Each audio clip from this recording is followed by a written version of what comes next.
व्यावसायिक पद्धतीने कसे पदार्थ तयार करायचे याचं ट्रेनिंग फूडबीज तर्फे कोल्हापूरमध्ये दिले जात आहे। तुम्हाला हॉटेल व्यवसाय चालू करायचा असेल तर नक्की या ठिकाणी भेट द्या। मी आता आलेलो आहे नाळे कॉलनीमध्ये, ITI जवळ कळंबा रोड, बागेच्या समोर, ज्या ठिकाणी जुनी महाराष्ट्र बँक होती त्या ठिकाणी फूडबीज मध्ये छान सॉफ्ट पोहे बनवलेले आहेत 1 किलो प्रमाणाचे, जे की आपण सर्वांना ट्रेनिंग दिलेलं आहे। त्याचं व्यवस्थित डिश बनलेली आहे। मग आपण उपीटला सुरुवात करतोय आता। यस, उपीट करण्यासाठी आपण एका बाउलमध्ये काय घेतलंय, बरोबर आपण नोट्समध्ये दिलेल्या प्रमाणामध्ये उडीद डाळ, मोहरी आणि जिरं, म्हणजे ज्या प्रमाणात आपण दिलेलं आहे त्या प्रमाणात वजन करून आपण त्याला ते नोट्सच्या नुसार घेतलेलं आहे।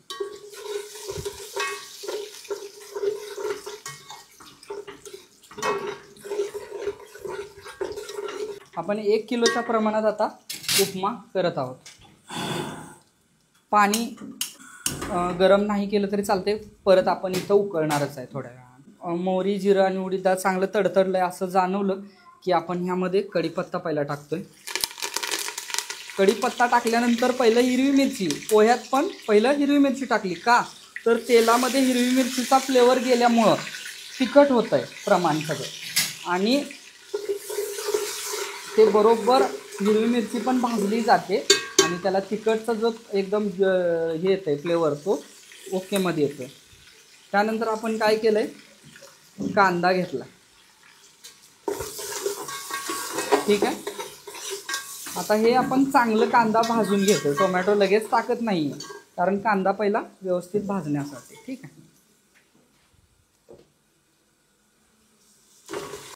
आता यामध्ये आपण कोणी न टाकत्याला किसलेलं आलं टाकतोय, ठीक आहे। म्हणजे कोण टाकत असेल तर बरंच आहे, पण हा जो फ्लेवर येतो डिशमध्ये खात असताना स्पूनमध्ये थोडा थोडा जरी आला किंवा तो अद्रक फ्लेवर, ही एकदम ज्युसी आणि युनिक काहीतरी वेगळी टेस्ट लागते आपल्याला। बरं, टोमॅटो टाकू शकता किंवा स्किप पण करू शकता, पण टोमॅटो एक ह्याच्यामध्ये परत मॅप्को वाटाणा तो पण आपण टाकू शकतो यामध्ये, एकदम छान। आता यामध्ये प्रकार भरपूर आहेत। उपमा म्हणजे मसाला उपमा, व्हेजमध्ये व्हेजिटेबल टाकून सुद्धा आपला छान उपमा तयार होतो, म्हणजे बीन्स, गाजर वगैरे टाकून सुद्धा छान उपमा तयार होतो।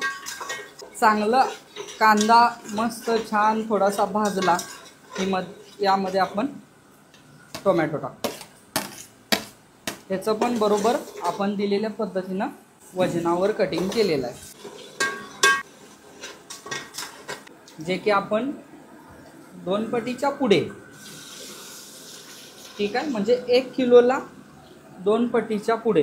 मग रवा ज्या भांड्यात घ्याल त्या भांड्यामध्ये असा रवा घेतला, आता हे सपाट भरलं रव्यानं, तर हे 2 आणि थोडंसं वरती कोणी टाकत नसेल तर आपण टाकूया, कारण जास्त वेळ थोडं राहिला तर सॉफ्ट राहतं उपीट आणि थोडंसं म्हणजे एकदम असं ज्युसी आणि ऑइली पण राहतं, थोडंसं पाणी पण जास्त असल्याने, यामुळे आपण तेल पण थोडंसं जास्त हे करतोय यामध्ये।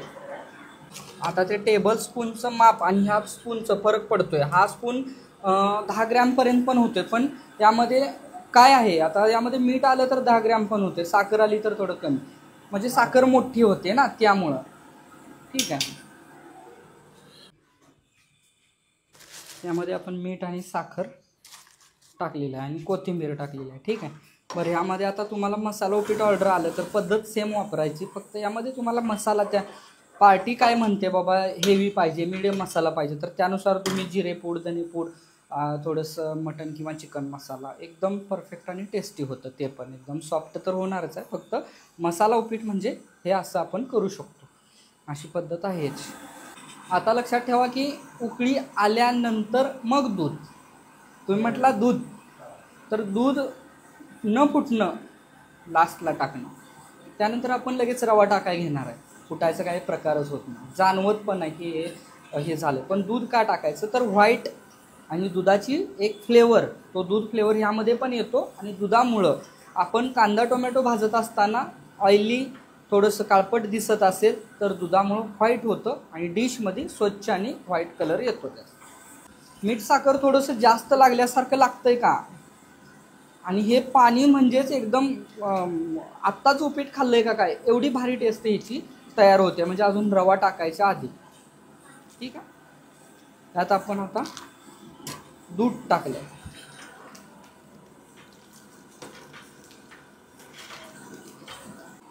आपण वजनानुसार 1 किलो रवा घेतलेला आहे. पहिलं उकळी आल्यानंतर दूध टाकलं, परत एकदा चांगली उकळी आली बरोबर, ह्यानंतर तुम्ही हे टाकू शकता. नाही, रेग्युलर आपला रवा. मोठा रवा असला की त्याचा सांजाच होतो ना, आणि हे उपीटसाठी आपला रेग्युलर रवा, उपीट आणि शिऱ्यासाठी. आणि खाली गॅस फास्ट होता. जेव्हा आपलं प्रमाण वरती येईल तेव्हा गॅस स्लो करायचा, आणि तरी पण स्लोमध्ये जेवढं आपलं सगळं राहिलं तेवढं टाकून रिकाम व्हायचं. नजरेनं लक्षात येतंय की आपल्याला आता पूर्ण बुडबुडे येऊन उपीट चांगलं शिजायला लागले. अशा वेळी काय करायचं आहे, मात्र चांगलं हलवलंय बरं का, म्हणजे उपीट त्याच्यावरतीच झाकण लावायचं आहे 5 मिनिटासाठी. आणि एकदम सॉफ्ट पण राहिलं, क्वांटिटी पण भरपूर. आता 1 किलोमध्ये बघितलं का तुम्ही किती क्वांटिटी होते. आता तुम्ही 20 म्हणाल तर 22-25 सुद्धा विकू शकता, काही विषय होत नाही. तुमच्या वेटवर, तुमच्या ह्याच्यावर लक्षात ठेवा की बाबा हे आहे. आता बघा किती आहे का, आहे ना, म्हणजे घातलेलं उलातनं सुद्धा व्यवस्थित आपलं परत येतंय. आपला उपीटचा असा कन्सिस्टन्सी झालीच पाहिजे, लक्षात ठेवा सगळ्यांनी. बरं, लिंबू आणि कधी टाकावा, दूध टाकल्यावर शिरा रवा टाकायच्या आधी सुद्धा लिंबू टाकू शकतो पाण्यामध्ये. कसं झालंय, सगळ्यांना ओके वाटत आहे ना. आणि आपण डिश लावताना सुद्धा सेम असंच लावणार आहे. नंतर किसलेलं खोबरं आणि कोथिंबीर, आणि नंतर गॅस बंद करून टाकला. आता बंद केल्यावर झाकून ठेवा. हॉटकेसला लावलं, जोपर्यंत उपीट संपत नाही तोपर्यंत सॉफ्टपणा जात नाही. मग त्यामुळे हॉटकेसला ज्यावेळेस तुम्ही लावताय त्यावेळेस हॉटकेसमधलं पाणी कंटिन्यू गरम असेल तर हे पण गरम राहणार आहे.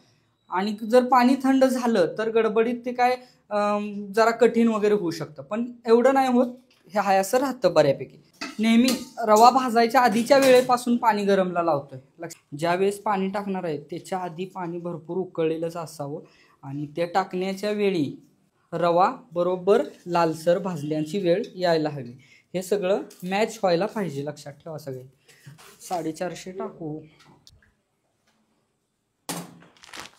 जो शिरा बनवणार तो आयटम तुमच्या समोर पाहिजे. गुलकंद असेल, गुलकंद चांगला मिक्सरला मारायचा, गुलकंद शिरा तयार होतोय. तुम्ही ट्राय करायला पहिल्यांदा हा एकदम परफेक्ट जमला की तुम्हाला त्याची काय अडचण नाही येणार.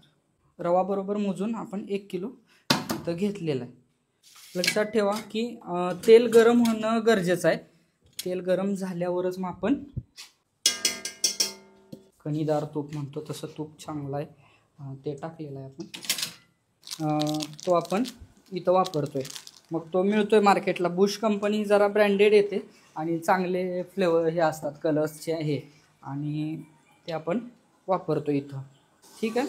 रवा चांगला तेल गरम झाल्यानंतरच टाकायचं, आणि तिथून पुढं तेल आता माझं फास्ट आहे, थोडंसं स्लो करायचं, लक्षात ठेवा. आणि एकसारखा रवा भाजायचा. रवा भाजायला घेतल्यानंतर लय काम आठवत बसायचं नाही. एकसारखा भाजण्यासाठी इथं थांबणं जास्त गरजेचं होत आहे. सगळ्यांना हे लक्षात आलं असेल की जास्त ओलसर वाटतोय किंवा काय, ते लक्षात ठेवा की असाच करा, जेणेकरून थोडासा ओलसर असणं म्हणजे जास्त वेळ सॉफ्ट राहणं, आणि म्हणजे टेस्टमध्ये एकदम कायमस्वरूपीची टेस्ट ही राहते फर्स्ट टू लास्टपर्यंत डिशपर्यंत. हे आपल्या हॉटेलच्या आणि व्यावसायिकाच्या दृष्टिकोनातून ह्या सगळ्यात महत्त्वाचा पॉईंट आहे. आल्यानंतर पुढचं आपलं काम सुरू होणार आहे. तोपर्यंत कुठलंही गडबड न करता ह्याच पद्धतीनं भाजायचं आहे. पण पुन्हा हे आपलं ड्रायफ्रूट्स हे पण रव्यासोबत भाजतोय आपण, ठीक आहे. त्यामुळे हे लक्षात ठेवा की आपलं ड्रायफ्रूट्स भाजायला सुरू झालं, ठीक आहे. ट्युटी फ्रुटी डिशच्या वर ठेवू शकता, नाहीतर आत्ता टाकली तरी योग्य, काही विषय नाही. त्यानंतर काय टाकतोय आपण, इसेन्स, लेमन येल्लो कलर. तुम्हाला सगळ्याची वचनं दिलेत, जरी हातानं तुम्हाला जमायला लागलं तरी काही विषय नाही. आता आणि चांगला ब्राऊन होईपर्यंत भाजायचा आहे. ते आपण शिकायचं त्यावेळी. थोड्या वेळानं आपण डोसा शिकणार आहे. रव्याची ज्यावेळेस हलवत होतो त्याचा आवाज आणि आत्ताचा आवाज बघा, खुस खुस खुस रवाचा आवाज सुरू झालाय. लक्षात ठेवा.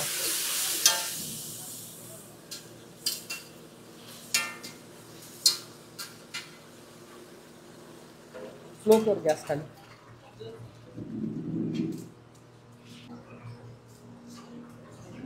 आता जसं झालं तसं व्हायला नको. लक्षात ठेवा की बाबा ओताय पाणी चालू केलंय ना, तर एका हातानं ओताने एका हातानं हलवा. पण तुम्ही थांबणार असाल, दुसरं कोण असेल तर मदत घ्या. पण आता साखर पण आपण रव्याच्या वजनानुसार घेतली. हां, म्हणजे रवा 1 किलो आहे तर साखर 1 किलो. मग 1 किलो 100 ग्रॅम सुद्धा चालते, कारण पाणी आपण डबलपेक्षा जास्त वापरले, त्यामुळे 1 किलोला 100 ग्रॅम सुद्धा एक्स्ट्रा चालते. साखर वरून टाकूया आपण. टाकायचीच वरून. आता ढिकळा व्हायचं भ्या सुटलं म्हणजे ही प्रोसेस मेन झाली ना मगाची, तर त्यानंतर ढिकळे होण्याची हे संपली आपली. ठीक आहे. आणि साखर एकदा मेल्ट होण्यासाठी घालवली. इथून पुढं थोडा स्लोमध्ये गॅस आहे, आपण ठेवायचा पण नाही. डिश महाग होणार खवा घातल्यावर. आणि जर डिश महाग नको, म्हणजे आहे मेकअप होतंय आणि टेस्ट सुद्धा आहे, खव्यानं एकदम परफेक्ट येते. ह्याचा जो मिठा आहे तो साखरपणा दाखवतोय आणि ओकेमध्ये टेस्ट येते. लक्षात ठेवा. पाणी कमी असतं तर यावेळी बंद करायची परिस्थिती आली असती. पाणी आपण जास्त का घातलंय तर काय केलं, आपण झाकण लावून ठेवलं. वेलची पूड, जायफळ वगैरे, बडीशोप, हे चेरी शिरा तर खूपच मस्त तयार झालेला आहे. तर याच ठिकाणी व्यवसाय कसा करायचा, त्यासाठी जाहिरात कशी करायची, पदार्थ कसे करायचे, विकायचे किती रुपयाला, ही सगळी माहिती इथं दिली जाते. व्यवसायासाठी लागणारे कर्ज कसं मिळवायचं हे सुद्धा सांगितलं जातं आणि पूर्ण बिझनेस सेट करून दिला जातो. तर दिलेल्या नंबरवर कॉल करून तुम्ही अधिकची माहिती घेऊ शकता. त्याचबरोबर या ठिकाणी सांबार, इडली, लोणी डोसा, साधा डोसा, वेगवेगळ्या प्रकारचे डोसे आणि वडापाव, कटवडा आणि मिसळ सुद्धा शिकवण्यात आली. या ठिकाणी आता मसाला डोसा तयार होत आहे. त्याला लागणाऱ्या चटण्या आणि त्याचबरोबर जी पूड टाकली जाते वरनं ती सुद्धा शिकवली जाते. सांबार, हे सगळे पदार्थ खूप सोप्या आणि साध्या पद्धतीनं अगदी डिटेलमध्ये शिकवले जातात. हे ट्रेनिंग घेऊन अनेकांनी स्वतःचे व्यवसाय सुद्धा उभे केले आहेत. या ट्रेनिंग माझे हे दुसरं ट्रेनिंग आहे. यापूर्वी मी बिर्याणीचं पण ट्रेनिंग इथं घेतलेलं आहे आणि अजिंक्य सरांनी आम्हाला खूप छान ट्रेनिंगमध्ये शिकवलेलं आहे. काही बारीक सारीक टिप्स पण त्यांनी दिलेल्या आहेत. आणि आजचं जे नाश्त्याचं ट्रेनिंग आहे त्यामध्ये त्यांनी उपमा, शिरा आणि ह्याचं पोह्याचं पण ट्रेनिंग खूप छान दिलेलं आहे. इचलकरंजीवरून आलेलं आहे. आता आम्ही इथं सगळेजण जमलेलं असताना सरांनी खूप चांगलं आम्हाला नाश्त्यासंदर्भात चांगलं ट्रेनिंग दिलं. बारामतीवरून खास ट्रेनिंगसाठी आलो आहे. इथे येऊन मला चांगला एक्सपिरियन्स भेटला आणि खूप काही शिकायला भेटलं. त्यासाठी मी फूडबीजचा आभारी आहे. तर मित्रांनो, शिरा, उपीट, पोहे कसं तयार केले हे आपण बघितलेलं आहे. पूर्ण डिटेल माहिती सरांनी दिलेली आहे. अजिंक्य सर आहेत खाली आणि आता पोहे आपल्या बरोबर समोर आलेले आहेत आणि मस्तपैकी खोबरं, कोथिंबीर वगैरे घातले. वा, मस्त झाले. एकदम प्रोफेशनल, स्टायलिश, दिसायला पण सुंदर आणि चविष्ट सुद्धा. पोहे छान झालेत, एकदम मोकळे झालेत. आणि हे बघू शकता उपीट.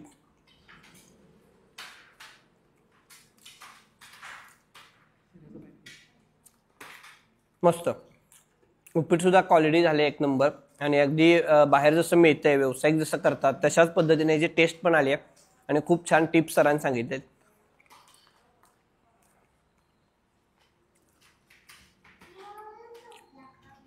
पायनॅपल शिरा खूप छान झाला आणि ह्याच्यामध्ये बरेच काय काय घातले, खवा घातलेला आहे, ड्रायफ्रुट्स घातले, त्यामुळे एकदम टेस्ट जे रिचनेस त्याचा वाढला आहे. मस्तच. आणखीन बरेच पदार्थ सर शिकवणार आहेत. या क्लासमध्ये तुम्ही व्यवसाय चालू करू शकता आणि व्यवसाय कसा चालू करायचा, किती रुपयाला विकायचं, सगळी डिटेल माहिती याच फूडबीज या बिझनेसच्या पूर्ण ट्रेनिंग सेशनमध्ये मिळणार आहे. नक्की तुम्ही या दिलेल्या नंबरवर कॉन्टॅक्ट करा.